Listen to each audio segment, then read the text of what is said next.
Good evening, Commonwealth, and thank you for watching the Channel 2 News. I'm Jillian Angeline. And I'm Brad Rosala. Let's take a look at tonight's top stories. The Best Sunshine Casino applicant says the injunction has no merit. Also tonight, a House committee plans to tackle the possible casino repeal. And high dues for I do's. We get to the bottom of a possible wedding scam. In sports, Canoa beats the Heat and Pyrie at the same time. Stay with us. These stories and more coming up next.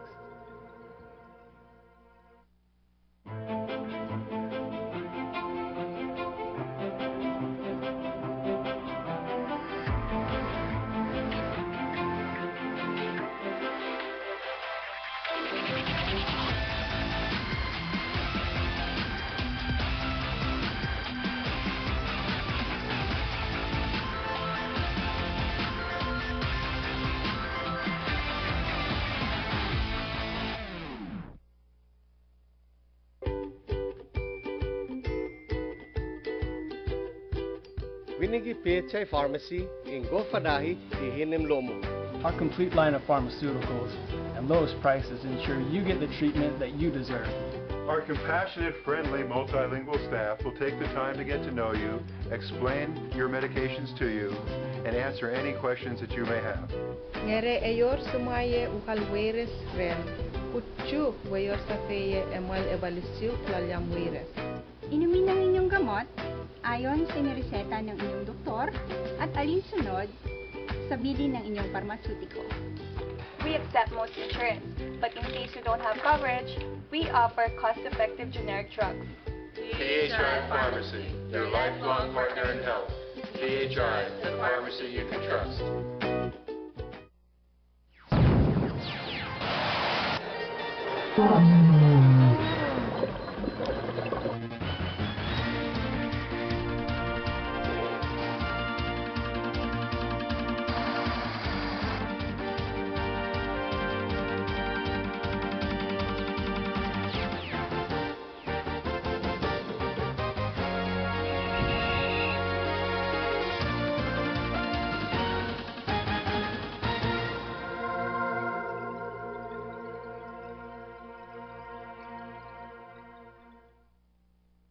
Hafaday, Tirawami, and good evening, Commonwealth. Today is Wednesday, June 25th, 2014. Best Sunshine, one of the two casino applicants, is now throwing their hat in the ring of court battles over the casino legislation.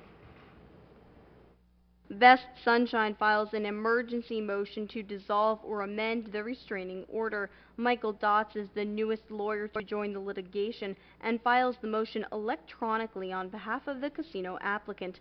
Best Sunshine argues it will suffer tremendous costs if the emergency motion is not accepted. Dotz does acknowledge the Casino Commission is not constituted yet. He argues the 90-day requirement by the casino legislation ends on June 30th, but Best Sunshine says the real deadline is actually June 27th per the Open Government Act, since the OGA requires 72 hours public notice for a meeting if the Lottery Commission is to act on the last day, according to court documents. Dot says if the deadline passes without any action, Best Sunshine will have large losses because they arranged for $2 billion in financial resources to build the resort. They say the motion for preliminary injunction filed by Best Sunshine has no merit. Best Sunshine says if Mariana Stars is worried about not getting back the $30 million they deposited if awarded the license, then the bank should just hold Stars' money in escrow. Then they say that will prevent the issues with the license award. Lobbyist for Mariana Stars, Sean King, says Stars will be filing a response on the record to the emergency motion.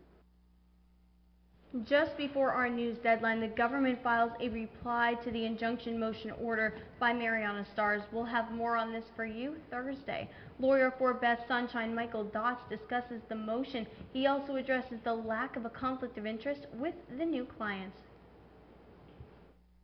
Best Sunshine believes the act is fine, and so rather than shutting down the whole process, what we've suggested is the court only needs to enjoin the release of Mariana Star's money if they get the license. That way there will be no irreparable harm for them. You can allow the Lottery Commission to award the license, but you can hold Mariana Star's money, and so later on, if they think that the act's going to be found unlawful, the money will still be there for them, it won't be spent. Dots says Best Sunshine, on the other hand, is confident the act is lawful. They say it is okay for the money to be released out of escrow if the award is given to Sunshine. Dots' firm has given some legal advice to the Tinian Gaming Commission, but he says taking on the new client is not a conflict of interest. We've actually consulted with an expert on ethics, a gentleman who wrote a 5-volume treatise on ethics law, and there's no problem. He says the representation is adverse to one another. Dots explains representing a government agency is different from representing an entity being regulated. If Best Sunshine applied for a casino license in Tinian, and we represent a Tinian Gaming Commission, there'd be a conflict. If we represented the Saipan Gaming Commission and Best Sunshine, there would be a conflict. But there's two different jurisdictions, Tinian and Saipan, two different gaming commissions, and it's even technically different companies. The House Ways and Means Committee chairman said they will continue to discuss the fiscal year 2015 budget until early next week, but they also set aside time to discuss the repeal and reenactment legislation of the casino law during their committee sessions. House Bill 18-195, calling for the repeal and reenactment of the casino legislation, was referred to the House Ways and Means Committee when it was introduced in the House session last week. Now it's up for discussion in that committee. House Ways and Means Chairman Tony P. Sablan. The members have all had the opportunity to make their positions known on the matter. We are going through the committee process at this stage.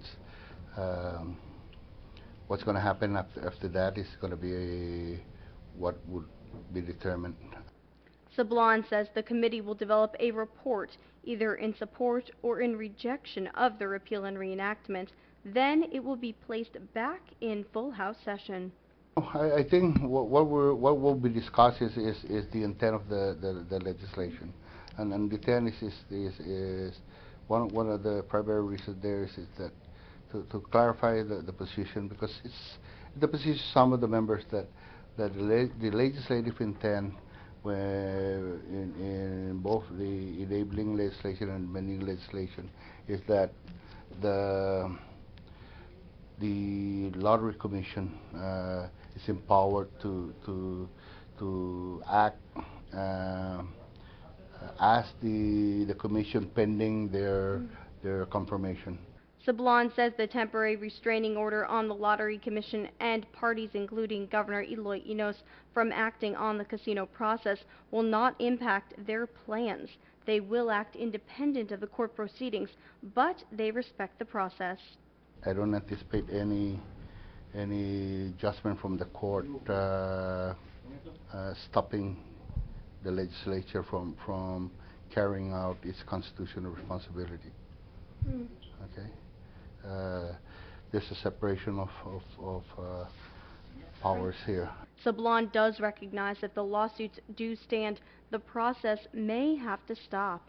That does not prevent any member of the legislature from proceeding with his or her constitutional responsibility as a member of the legislature. The hastily written casino legislation that was pushed through the legislature has raised plenty of questions in our island community, one of which is whether or not the Open Government Act applies to the legislature. By virtue of a recent filing of a motion to dismiss the charges against them, both the House and Senate leadership don't think so. All of the defendants in the case filed motions to dismiss. Some of their arguments overlapped. All of the defendants are arguing, however, that the Open Government Act does not apply to the legislature. Attorney Jennifer Doctor represents Glenn Hunter in his open government suit against the CNMI and its leaders, who they allege violated the law when they rushed the casino legislation into law. She said the government's legal standing is rooted in shaky ground, with the questionable actions of the Attorney General's office, who presented arguments about the constitutionality of the Open Government Act. What authority does the Attorney General have to, one, try to strike down a valid CNMI law, to two, to defend violations of the law? Now, they do have an obligation to defend the Constitution, and their argument is that the Open Government Act is unconstitutional as it applies to the legislature. But the Attorney General, as well as Congress, completely ignored those provisions of the Constitution that demand that their sessions be open to the public.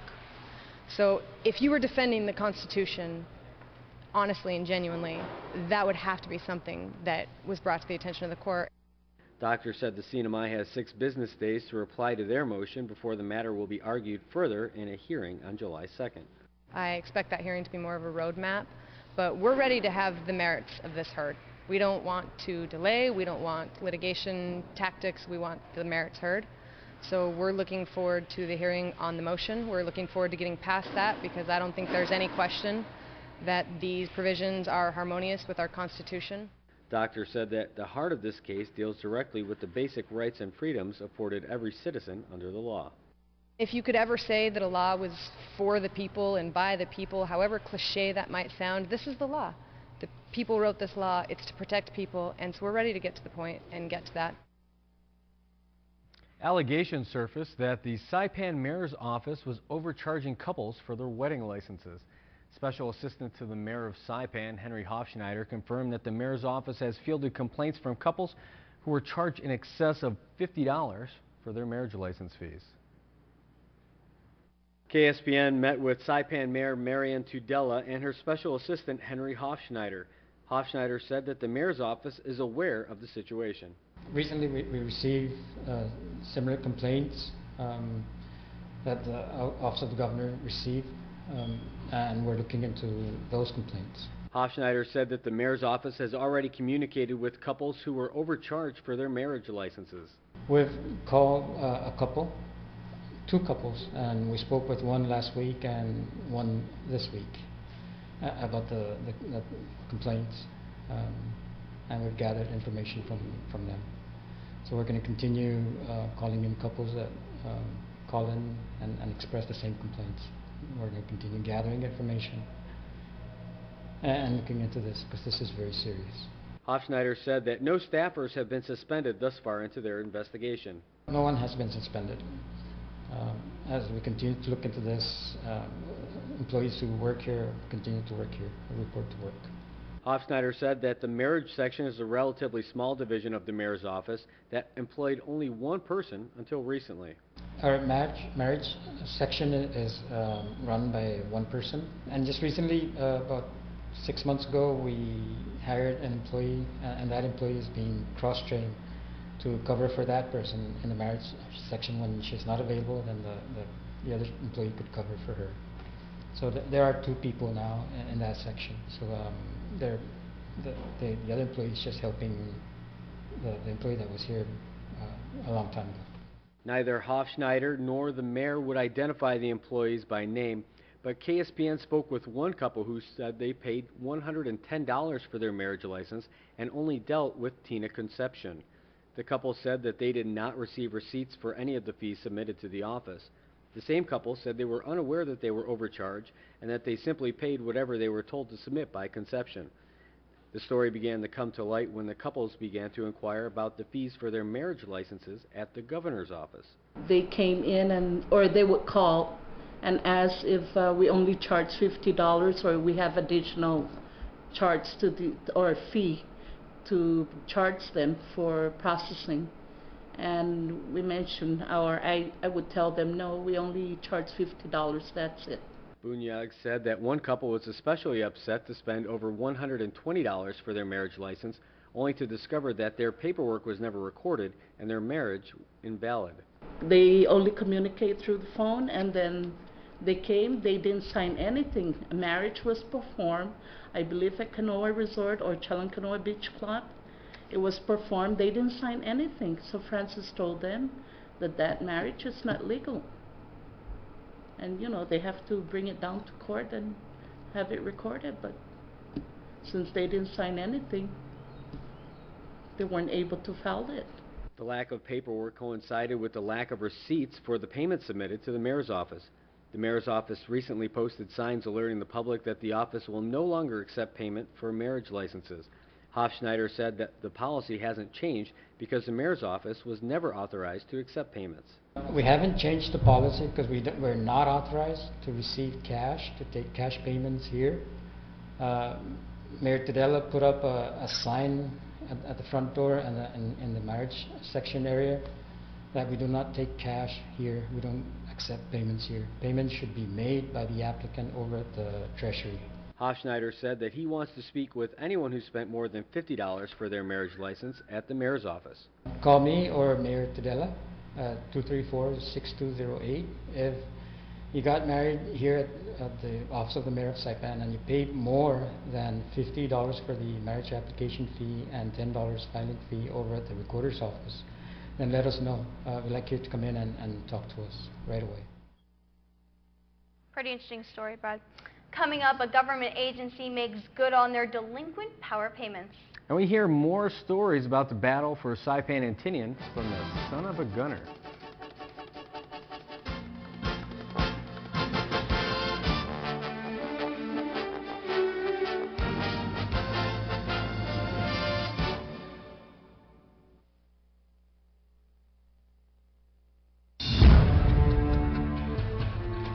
Hi everyone, this is Rex Moses, your business account manager here at IT&E.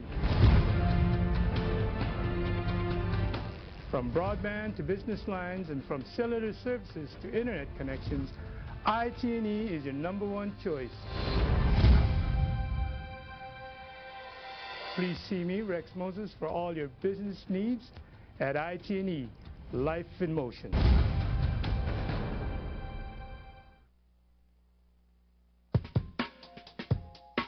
Are you looking for fine dining with a great view and a nice and peaceful restaurant surrounding? 360 Restaurant is the place to go. Along with its famous hamburgers and steaks, 360 also offers a variety of pastas and entrees. Its revolving floor will get you a great view of the island from up above as you enjoy your meal. The choice of decoration used within the restaurant provides a peaceful and private setting. So what are you waiting for? Stop by at 360 today. Welcome back to this Wednesday evening edition of the KSPN2 News. The Department of Public Lands is all paid up with their utility bills to the Commonwealth Utilities Corporation. DPL Secretary Pete A. Tenorio presented the check to CUC Board Chairman David J. Sablon to settle payment issues stemming from the past 10 years. The payment added up to almost $330,000. The charges span from August of 2005 to September of 2012 on Saipan, Tinian, and Rhoda. Since DPL paid their bills, the utility waived the late payment fees for the company. In a press release, Sablon knows DPL should be a model for all government agencies owing money to the utility. And as we head closer to Liberation Day festivities, KSPN would like to bring you a story about a man who fought in the Northern Marianas through the eyes of his son. Ward B. Lyons was a gunner on B-29 airplanes in World War II. They had 4 gunners on B-29s. They had a left and right gunner, and then they had a central fire control gunner kind of overhead, and then a tail gunner. I think he was a right side gunner. This is his son, Neil Lyons' first time to visit Tinian. Just came here mainly to honor the veterans, and especially my dad that was here. He spent about 5 months here. Lyons' dad flew out of a Sacramento Air Force base on New Year's in 1945. And had to do a stop in Kwajalein Islands for engine repair, and then they got here probably maybe 6-7 hours later, something like that. He flew 17 missions total as a gunner, 16 on the famous plane Sitting Pretty, and 1 in a brand new aircraft. So they went down on May 29th, 1945 on a bombing run to Yokohama, along with they all survived though. My dad's crew all survived. They all survived, bailed out in 3 different waves, and survived close to 100 days as prisoners of war. Lyons was a member of the 504th Bomb Group. There were 260 crew members on board, and only 18 of those survived, you know, prisoner of war camp. Of those 18 service members, all 11 on Lyons' aircraft survived the prisoner of war camp. You know, I don't know because he didn't talk about it. It seems to me like he did say that he was transported by wheelbarrow when he came down, and a lot of times, unless those guys had some kind of intervention by, say, a local authority, you know, maybe a policeman or somebody, they just didn't survive. Lyons and other service members were liberated from the camp at the end of the war. His son says there was a plan in place for the U.S. to pick them up and be sent home. I think a lot of the World War II veterans, you know, a lot of it was to be left behind. I mean, I'm sure some do talk about it, but... Ward B. Lyons received the Distinguished Flying Cross and Purple Heart for his service. And now we toss it to Ken Quintanilla with the KU AM News team. Hey Ken, what's happening on Guam? Hafaday CNMI, here's what's making news on Guam. More candidates continue to file with the Guam Election Commission as exactly 1 week remains until the filing deadline. Joined by family and friends along with Lieutenant Governor Ray Tenorio and Joint Mayor Kenjo Atta, Roland Blas officially filed his candidacy under the Republican ticket. The reason why I'm running again for senator is because truly I have the heart, the compassion, the understanding, and because of my 19 years in the Guam legislature, in the political arena, I know and feel the needs of our island and our people.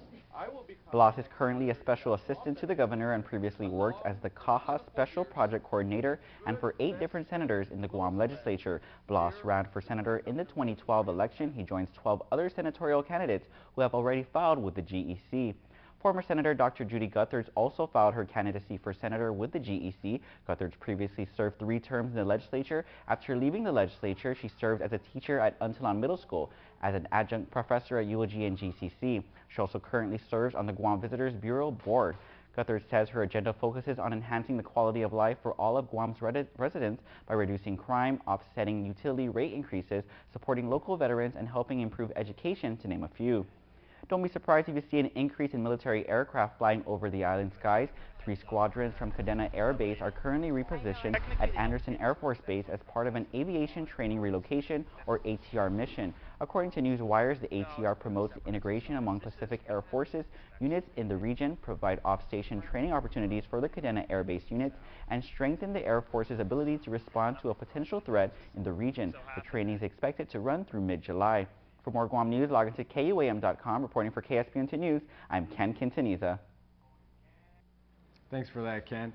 Now, Jillian, I've been able to really almost relive history by following all your stories about the battles for Saipan and Tinian.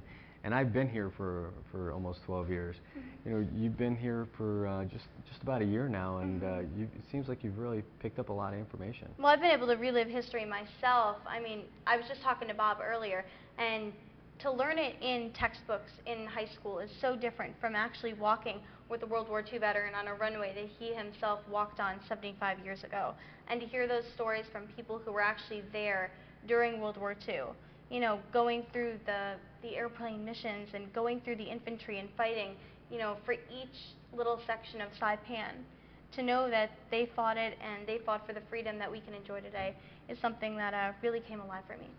Yeah, and you're experiencing it firsthand. It's all around us. Yeah. Well, that's great. Well, you know what else is great? Sports. Coming up, education and sports team up for a tournament. We'll have that story and more coming up next.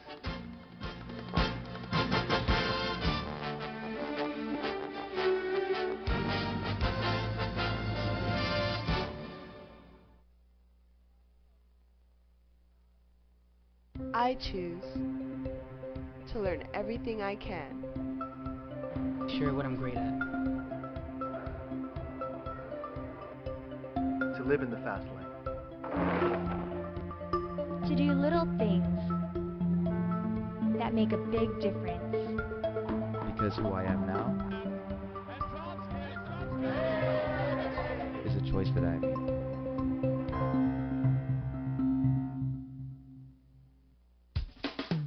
Grow your business with the Channel 2 News. Our professional staff are here to help you market your product, brand, service, or business in the most effective way possible.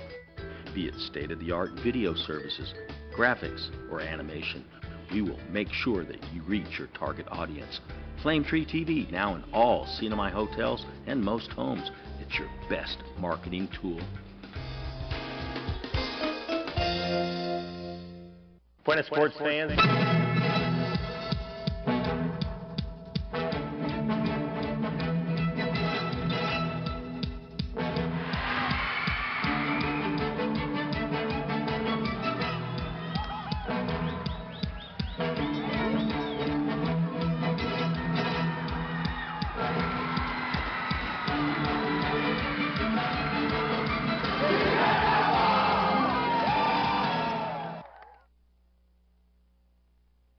Sports fans, the 11th annual Northern Marianas College Foundation Golf Tournament is set for this weekend, Saturday to be exact.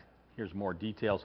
Showtime will be 6, go time is at 7, and NMC's Ray Trevilo will tell you where to take his clubs. Here you can see the poster that they've developed for this. Ray, where do you take your clubs?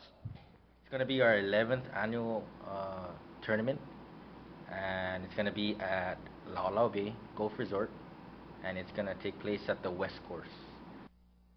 The ultra-fair double Peoria scoring method will be employed. As usual, prizes for the top finishers in all the divisions. Up to 120 golfers can be accommodated, and according to the latest information, there's still some slots available, golfers. All proceeds are going to go to benefit Northern Marianas College. You know, we've been experiencing a heat wave over the last couple of weeks. In fact, last Saturday was 91 in the shade, and that's a season high, by the way. But, you know, of course, the games must go on. Only the strong brave the heat to watch this game. Amzad worried this umbrella might fly away onto the pitch, so he made the kids move it. Yeah, it was sunny, but players were not allowed to wear shades. Players performed rain dances on the field, hoping to make it rain. It didn't work. Ah, how hot was it? If you're gonna give me an egg and I would crack it on my head, I would make you a really nice omelet. First half, Kanoa Resort in orange versus Pyrie in fire engine red. Mickey Vargas boots the ball into the back of the onion net for the first score of the game. The national player also scored in the second half. Geraldine Castillo with the twisting shot, trying to double the score. Nice try, but nice doesn't count in soccer. Pillai Frank tries for the equalizer. Easy stop for Stephanie Lumbad, Kanoa's second string goalie. Kristen Steinkuhler with a nice run down the sideline. It was nice until she ran out of real estate.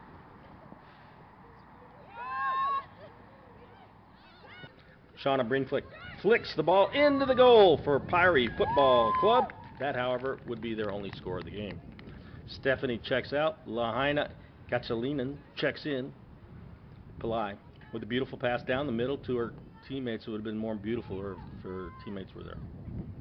Pyrie threatening. Lahaina misplays the ball. Nika, the first string goalie, clears the ball. Pyrie resets. Pillai gets off a shot, but Nika with the sliding kick save to prevent the goal. Who needs a goalie anyway? Pyrie again going for the lead. Christian with the pop-up. Gatchalian catch the ball. Uh-oh.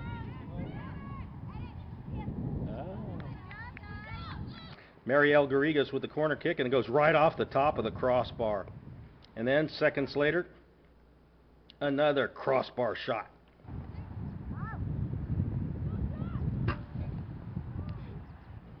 Kanoa keeping up the pressure. Marielle, the shot off the side of the net. And then from 25 yards out, Geraldine Castillo bends the ball into the top right corner for a 2-1 score. Kanoa goes on to win 6-1 to finish the season in second place behind Shirley's. Here's the windup and the pitch. I don't believe what I just saw.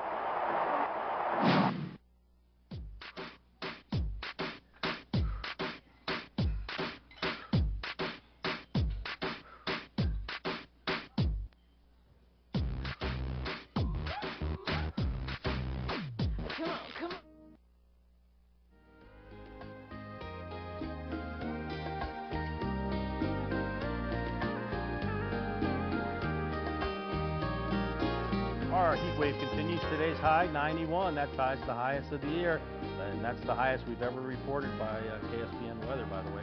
And the low, 81. That also ties the highest low that we've had all year. Humidity, 68%. No rain here in Susupe. Thursday's forecast, mostly sunny with isolated showers. Winds light and variable. Seas 4 to 5 feet. High, 90. Low, 79. Sunrise, 5:49. High tide at 6:03. Low tide at 1:27. Followed by sunset at 6:50. Hottest day of the year. Hottest day of the year. Holy smokes, it was hot. I'm still feeling it.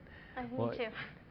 Well, that's all we got for you tonight, folks. That's news, sports, and weather. We'll try and do better tomorrow. Stay cool, CNMI. Have a good night.